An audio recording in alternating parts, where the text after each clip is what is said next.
there's a lot of conflict when you have a life when you're living in fear of some sort.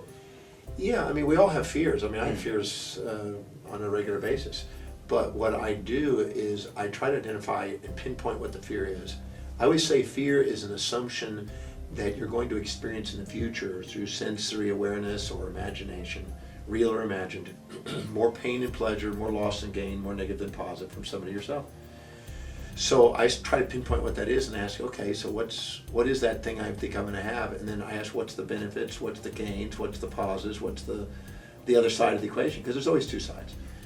And once I ask that, the fear kind of dissolves or melts away, and I'm back into action again. Or if I go forward and I experience the fear, what's the worst that can happen, and how can I use that to my advantage? Yeah. And when I do, it just kind of doesn't have the same meaning, and I tend to get back into motion again. And what I do is I always write down on a daily basis the things I am certain that I want to do in my life. I'd rather start with what I know and let what I know grow, and get really certain about that. And I find that if I focus on how I really want it, and I structure and fill my day with how I want it, I have less probabilities of having the anxieties and fears and distractions and things. So I keep a busy schedule. You keep a tight schedule. Very intense schedule. I do a lot of things in a day. And I find that keeps me more productive and more fulfilled, and I don't have time for worry and wonder and doubts and things as much, and fears as much. But when I do have a fear, I know what to do to process it, and I tend to break through it. On some occasions it may take me hours or days, but so what? I mean, it's life. So how do you deal with emotions? Because human beings by nature, creatures, are emotional creatures, and managing and handling your emotions is probably going to be one of the keys to achieving a certain level of... I would say emotions are when we don't see the whole picture. And gratitude and love is when we do see the whole picture. We're grateful, we feel love for what we do, we're inspired by our vision, and we're enthusiastically working when we see a balance. And when we see an imbalance, we're either manic or depressed or joyful or sorrowful or elated or infatuated with things or resentful of things. We're in these emotional states. And I always say that emotions are feedback mechanisms to guide us back to the truth where we can do what we love. And if we know how to interpret them and know how to ask the right questions, we can dissolve their influence on our lives and get into the zone again. So I learned how to ask some questions, and I ask those questions, and the emotions are feedback, and then I'm back on track again. Okay. So I don't say I don't have them, because that wouldn't be true. Of course. But I know what to do with them. Yeah. And that's just a learning process. So you know how to get it to work for you. Yeah, I use it to my advantage. To advantage. But there are times when I really hit the wall myself sometimes, and I go, God, what's the benefit of this? And I'm challenged by it, and then I have to look for its equal and opposite, and look at the benefits that come out of it. And if I just stop, follow my own process, it's over with. It's not that really hard to do. It's just doing it. It's just doing it. Yeah, I see. And in terms of like gaining financial wealth, and if you can talk about the spirit of saving, the spirit of money, how can you accumulate more wealth in terms of finance? Well, people sometimes live in a fantasy that they're going to get wealthy, and they're not doing something that's a service to generate it, and they're not having strategies on how to generate more by serving more, and then they don't have a strategy on what they're going to do to save it and invest it. So it's kind of like this assumption it's going to happen someday.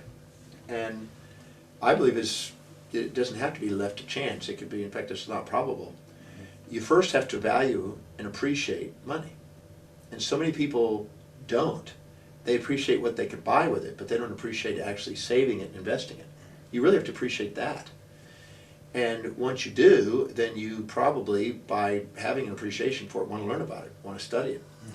And so I always say, study wealth. Study biographies of people that are wealthy, study the strategies of wealth building, learn. Because when you really value something, that's what you do. And I'm a firm believer in structuring things where your emotions can't interfere with your wealth building. So I learned a long time ago, I guess in my 20s, that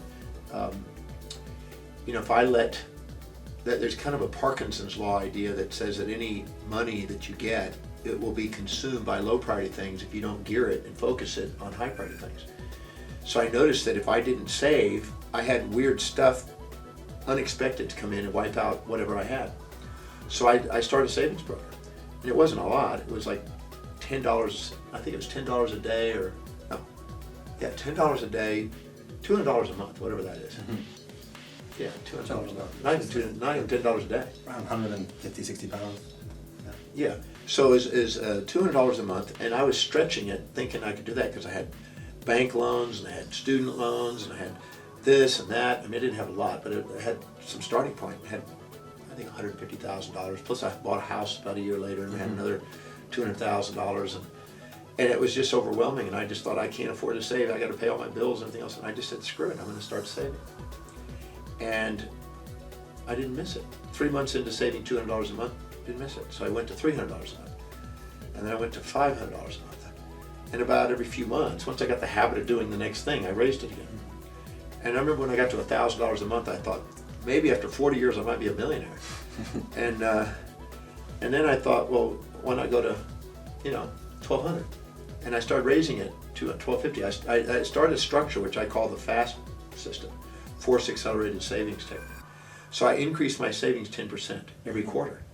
So if I was saving 1,000, it would be 1,100. Then it would go to 1,210, 1,343, 1,464. I just kept going up, kind of a Pascal's triangle. And all of a sudden, as I did, I noticed more clients were coming to me, more people were paying, I was being more efficient, more people were taking me to lunch. As the unexpected bills seemed to drop, and my savings started going.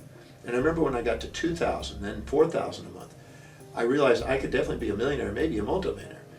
And then I started increasing it again. I got to 4,400, and I just kept doing that. And I remember when I broke 50,000 a month in savings, I thought, well, I wonder what else I can do, and I just kept doing it. Mm-hmm. And all I know is that every time I saved and I increased it, I attracted more business. And every time I valued myself, I attracted more people to value me.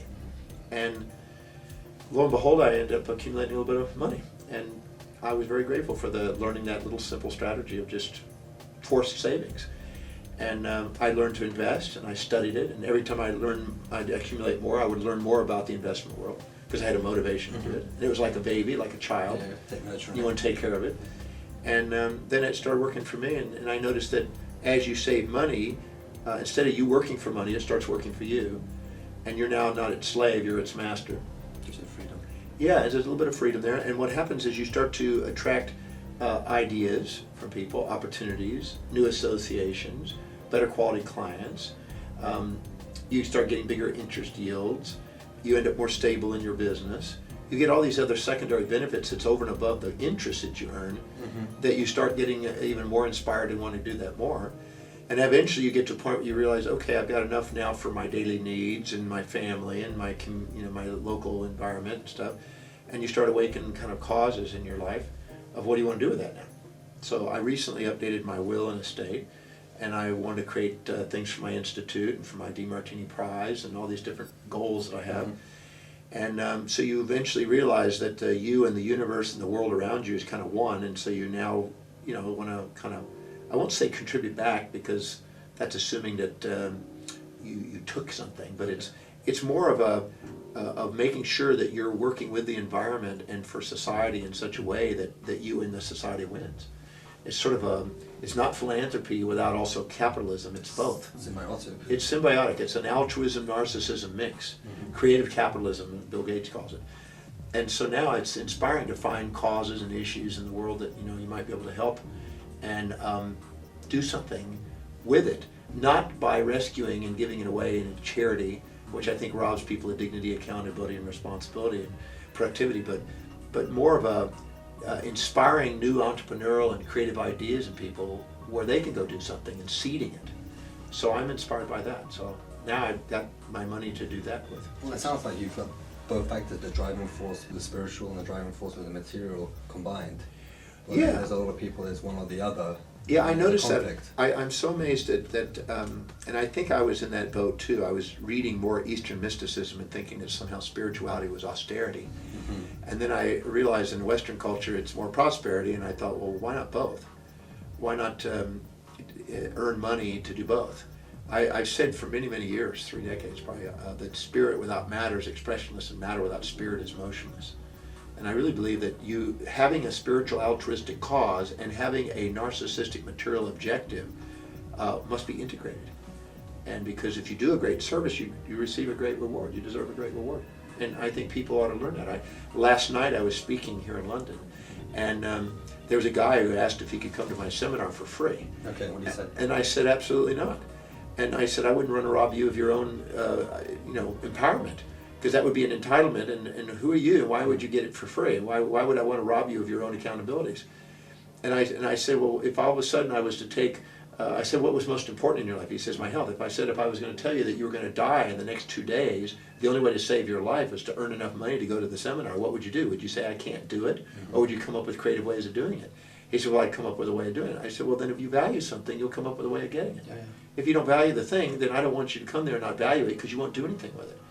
So I had a nice conversation with him, and I told him that a guy that I once asked if I could go to a seminar he was doing for free, he told me the same thing, and it helped my life. So I turned it around on him, and I said, Well, but it's so true, because when I actually heard you talk, I was broke at the time, and I didn't have the money to pay for the breakthrough experience, and to me that was a lot of money at the time, in my eyes. But intuitively I thought, I need to see this guy, I need to do this course, there is value in there.